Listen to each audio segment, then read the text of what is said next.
First of all, I would like to thank Economic Times for organizing this virtual conference, particularly keeping in mind the digital initiatives which are being taken in the public sector undertakings. And I would like to briefly tell about myself first that I am currently holding charge of Principal Secretary Energy in Rajasthan, and I am chairman for all the distribution companies in the state and the Renewable Energy Corporation, as well as the Energy Development Corporation, which deals with power procurement from the market and specifically. So first, I would talk about the major challenges which the power sector is facing. My stint of last roughly around 2 years, the Renewable Energy Corporation, what I found is that as the whole world and particularly the European countries like the Nordics, they have started transitioning to the renewable energy, fossil fuel based energy systems. So in India also, as you must be aware that the Honorable Prime Minister has given a call and has laid out an extensive plan also for renewable energy transition in our country. And for that, all states are working very aggressively. Rajasthan too, and we have come out with a very lucrative policy for attracting investments in the solar sector and the wind sector as well as the hybrid sector. And we are also promoting from our renewable energy corporation the investments in storage sectors and the Rajasthan and investment in the solar panel manufacturing too. So there are few things like number one challenge which is being faced because now today as we will be discussing about the digitalization process and the intervention of IT sector. The biggest challenge which the renewable sector faces today is its integration with the electricity grid. And like as you must be aware that the distribution companies and the renewable energy corporations of the state utilities in most of the states, they come on table as if they have conflicting interests because of the term which you must be aware, the people who are in the power sector are aware. There is a term being used in the utility death spiral. If there is more integration of renewable energy into the conventional power grid, then the premier consumers of the distribution companies, they start slipping out of the net of the distribution companies who normally cross subsidize the poor consumers like small domestic consumers. And it keep on then further accumulating the losses of the state distribution. So that is one challenge. For that, we have come out with some innovative models in our policy. And, we have seen a lot of attraction and a large number of solar power developers, both at the utility scale, that is the megawatt scale, as well as in the MSME category, starting approaching us. And we so far we have registration of more than 20,000 megawatts in our state. And you must be aware that Rajasthan was the front runner and was the number one state in terms of the solar power capacity than the previous year. We added roughly around 1207 megawatts in 2019. And apart from that, the Bhadla Solar Power Park um, that has also been declared as the biggest solar power park at single place in all of the world, not in the country.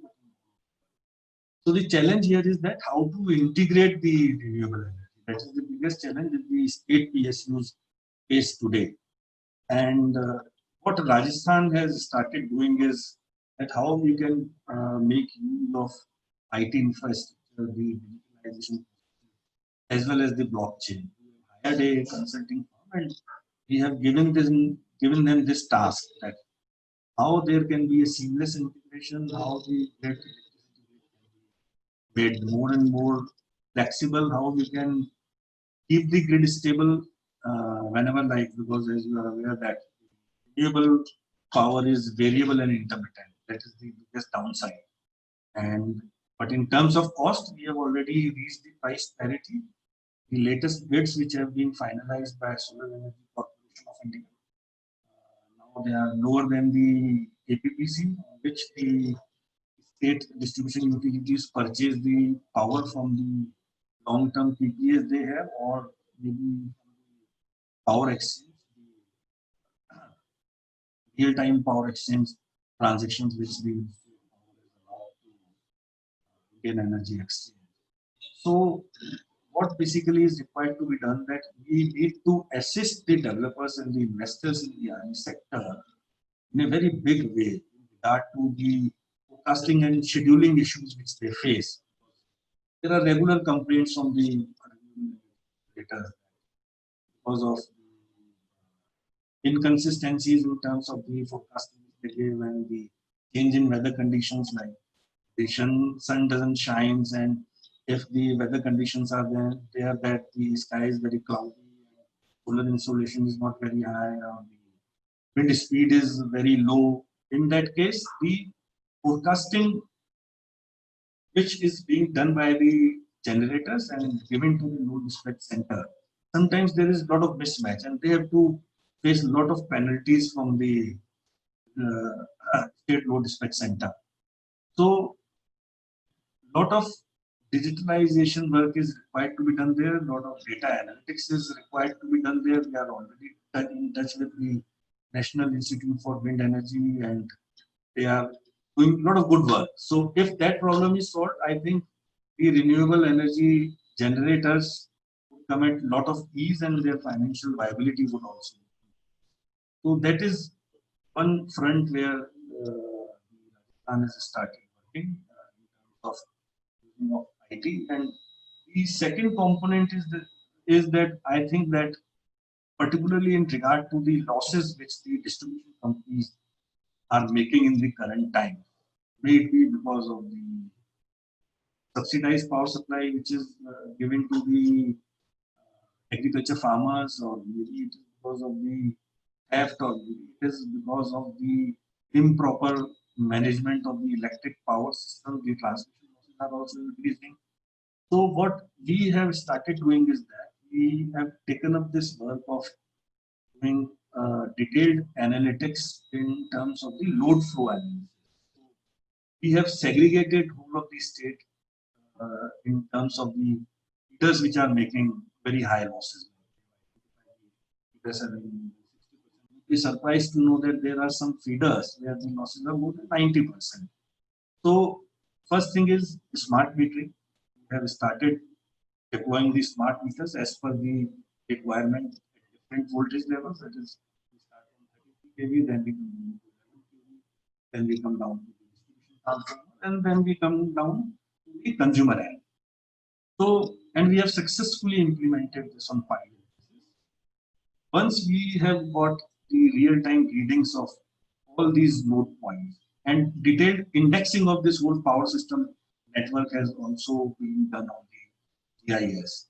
After doing the data analytics, we actually come to know that what is the point at which there is leakage of the net input energy which is being pumped into the power system. So, and after that, we have come out with a kind of like incentive scheme also. We are working with JPAL. You must be aware about the J-Power.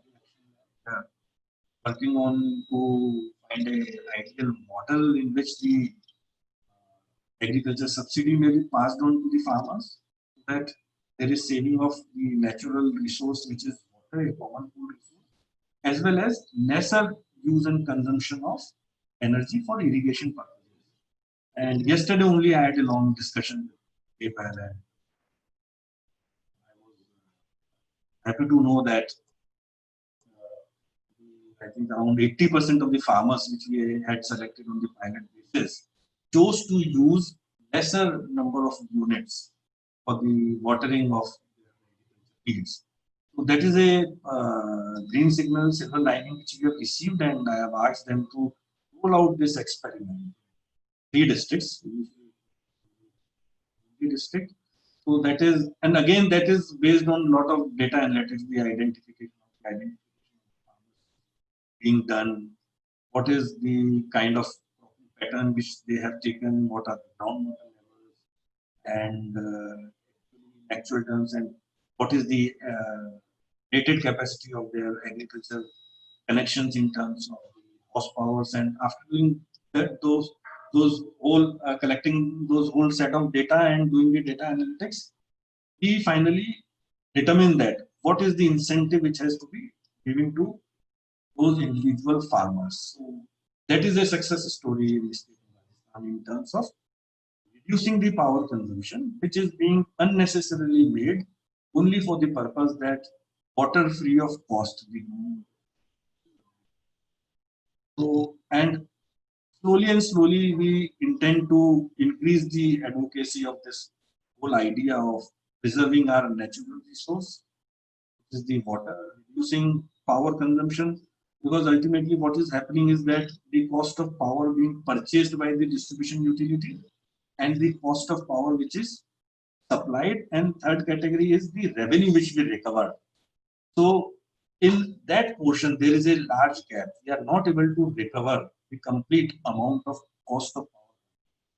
So even if by a simple step, we are able to reduce the power consumption, the amount of losses in the books of the company which we will be able to save. And in this study, the attempt which we took, I think roughly around 13 crore rupees we saved from a single set of only 34 farmers. It can have very huge spread across the state. Maybe if other states adopt this pilot, it was taken to Rajasthan. So now coming back to the concept of how to make these state power utilities profitable, because as I have already said, particularly in Rajasthan and large number of other states, these state utilities have already entered into a stage of utility that is now the solar has come, solar captive plants have come, wind power plants have come, and a lot of like benefits we have given in our policy, particularly in regard to the third party open access and if like, and even the group captive thing. There are a set of investors, or if there are a set of companies, they want to set up like industry if it is located in Jaipur. But if they are wanting to set up their solar power plants jointly in Jaisalmer, then there are incentives that they can carry their power from Jaisalmer to Jaipur and avail the exemptions and benefits and transmission and billing charges, and the banking period of energy also we have increased. So now the state distribution utilities take it as a big challenge that if the Renewable Energy Corporation promotes such kind of policy, then these big industrial groups would get out of the net of the state utilities. So it becomes further difficult for them to maintain their balance sheet in terms of profitability. But what I personally feel after my experience of around 2 years in the energy sector, that ultimately the renewable energy revolution is going to come like a tsunami, and no matter what, even if the state utilities are not ready to imbibe it, they are not ready to absorb it, it is going to come ultimately because of the major reason of change in technology. Because like say, for 4 or 5 years, we had wind turbines of like 500 kilowatt, that is half a megawatt or at the most 1 megawatt, and the height of wind turbines used to be like 50 meters. But in the current times, you have got single wind turbine generating more than 3-4 megawatts. They can reach up to the height of 150 meters. There are a lot of investors which are plans to establish such kind of wind turbines in Rajasthan. So the capacity utilization factor on the similar land resource would increase exorbitantly.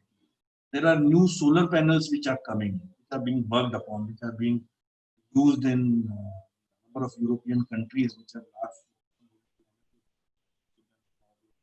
Germany, and so the capacity utilization solar panels would also increase, so it would increase the financial viability, and it would accordingly bring down the levelized cost of tariff from these renewable energy sources.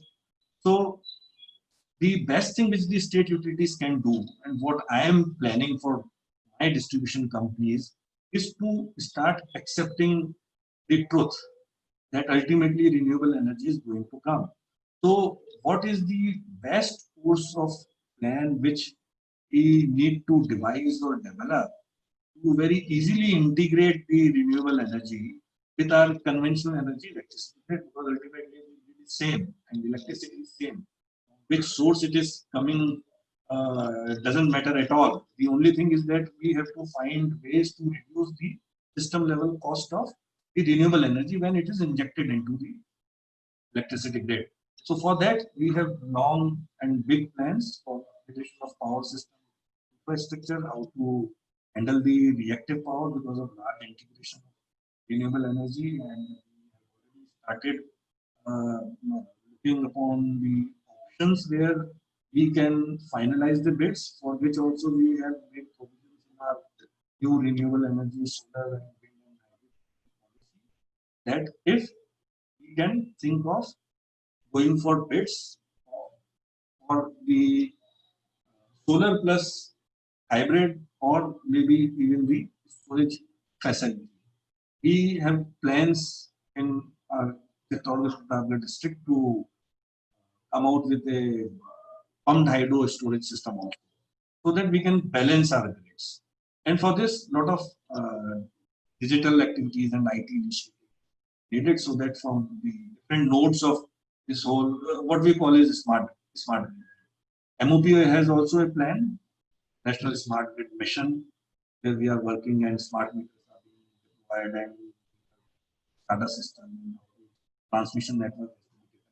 So the point is that, coming back to my original point of getting the state distribution utilities in line, but yes, there are a lot of regulatory issues also. There is no uniformity in terms of the regulatory orders which are being issued. So we are working on that also, that how to highlight the major pinching points, the pain points that faces, and go back to the regulator and convince them and convey to them and certain changes which are needed for better integration of penetration.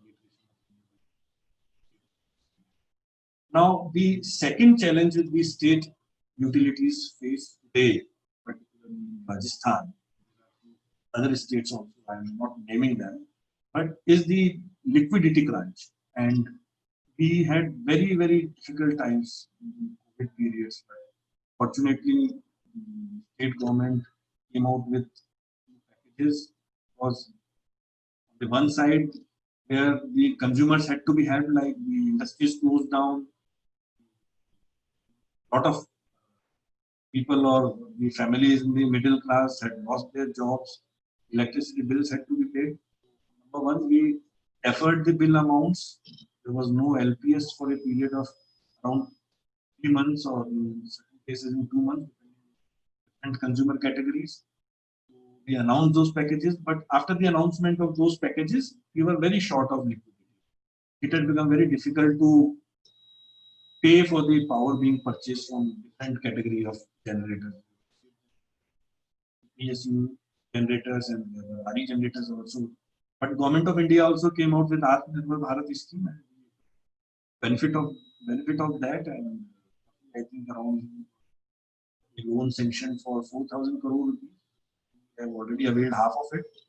For the remaining half, we are scanning the documents with REC and PFC. Part problem would be solved by that, but after Uday, I think there is a lot of consideration required in terms of financial risk of state distribution. Because what is happening is that the problem, the liquidity crunch, which is being faced by the distribution utilities, ultimately gets passed on to the generating company. Their balance sheet also comes. So, and the kind of levels of tariff which we have already reached, there is a lot of, resistance from the public also, that tariffs are very high. But we are ultimately able to explain through our own methods of social media and IC organized through our regular camps also at different locations where we in terms of the bills are being released to them and the manner in which the calculations of their consumption is being done. But yes, uh, like there are few genuine cases also, like the industry, what they normally demand is that in the COVID period, since the industry was under complete shutdown and the maximum power utilization was with regard to their lighting of the offices or the security camps or something like that. That was hardly 1 or 2% of the total power consumption which they normally do. So they have been demanding quite a lot for waiver of the fixed charges. The maximum benefit which we gave them was the deferment of the fixed charges and to recover them subsequently in installments. So, like how that has to be handled, because that is a business entity and it has got its own business operations in terms of cash flow and in terms of profitability and also in terms of the financial survival for future. Also attached. So we need to work deeply on that. But it has become very difficult to identify or segregate the select cases. But all said, the long and short of it is that at least in Rajasthan, there was no shortage of power in terms of the supply which was given to the consumer for needing the power in those times for any purpose, may it be domestic, may it be commercial, may it be industry, particularly the essential goods industry, operational during the COVID lockdown period also, may it be the agriculture consumers, we could manage it ultimately. The assistance which we received from the state government and also from the central government. But now that burden has come up, in terms, even in the case of moratorium benefit, for which the instructions were issued by the Ministry of Finance, RBI also issued different PSU banks and the commercial banks. But that has also come up, so we avail the benefit of the moratorium period of 3 months, which we are hearing that may probably be further extended. But then again, it comes at a cost. It is not a free lunch kind of thing. So we'll have to bear that additional cost of moratorium. But this issue needs to be handled in some another manner, and we have requested the Ministry of Power to pass on the benefit of loans under the Atmanirbhar Bharat scheme even to the state generating companies. The present dispensation allows for taking the borrowings from PFC and REC for the private generators and the central PSU, like NTPC and its generators. State power generator, like in my case, the Rajasthan Power, and the matter has been taken up at the minister level in government of India. Our Minister Energy also, I think something positive will happen in that. And the another issue which I would like to touch upon is the ultimately the working of the PSUs in the power sector. So now the structure is that we have regulatory authorities. We have, as it is a concurrent subject, we have Ministry of Power, we have Ministry for New and Renewable Energy (MNRE), and we have state setup, CRC, there is ERC, State Electricity Regulatory Commission, APTEL. But I think the recent amendments which have been proposed, Electricity Act 2003, there are certain issues for which we have requested to MOP. I am not going into details of those amendments, but we have given our suggestions. So some of the suggestions or the amendments rather which have been proposed are good in terms of the final objective, but a lot of homework is required to be done on part of the state government. So we are working on that also, particularly like the DBT thing, respect of transfer of subsidy to the farmers. But there are a lot of complications in that. We have already started working on it. But the grant of subsidy, the DBT IT mechanism is a big challenge. But we have already started, as I have told, that there is a different kind of pilot which we have taken up in Hindi, JPAL thing, which are already. So we are wanting to kind of a mix of uh, the DBT mechanism. Apart from IT thing, there is a lot of back-end exercise, social exercise rather, which is required to be done there. Farmers have to be taken on board. There has to be a proper dialogue. There are other stakeholders because the DISCOMs also have a lot of issues with the DBT thing. Then the finance department in the state also be taken on board. So there are a large number of stakeholders before we go for this IT intervention of DBT. So we have started doing exercise on that, and finally, on the issue of cyber security, of late we heard about the PESEL smart metering which happened. There was a blackout for a large number of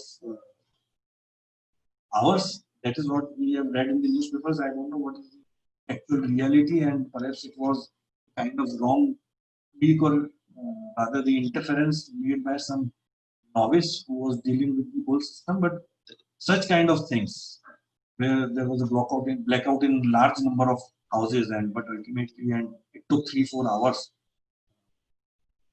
Moment there or the state utilities come back to normal. So these are very challenging issues, and ultimately the road ahead is complete IT enabling of the power system network. We have touched upon rather very limited number of issues. Because now, if you go further, then there is the whole issue of power procurement, which is done through exchanges. Now, renewable transactions have also come on electricity exchange, and latest decision, which was announced, I think, 3-4 months ago, they have come under the net of saving. That was also was going on, and then the whole transmission thing. It is also going to and partly it has already come on our IT network. Maybe the generation units also, because when we talk about very precise forecasting and scheduling thing, when we talk about the dispute settlement mechanism in terms of the penalties being imposed or the incentives being given to the RE generators. So this whole thing is going to come on the artificial intelligence, machine learning platform, maybe blockchain, but surely a lot of data analytics. So the cyber security is a major issue. We are already seized of it. We have started doing it. We have not done already in terms of cyber security, but we have started identifying the basic nodes which can create a lot of problem in future. And the first step which we have taken is to pinpoint, particularly after this incident, that no consumer service should get adversely affected if there is any problem with the advertising or inadvertent our IT system. Public service delivery system should not get impacted. That is all I had to say. And so once again, thanks a lot for inviting me. There are a lot of issues we can keep on discussing in the power sector, but these are certain issues which are of urgent nature, and many states, and particularly I am thankful to the MNRE. A lot of positive initiatives, and we keep on getting timely advice and guidance from them, keep on communicating with them also. And if this whole scenario continues, I think particularly in the renewable energy sector, country is going to do wonders in coming 5-6 years. Thank you.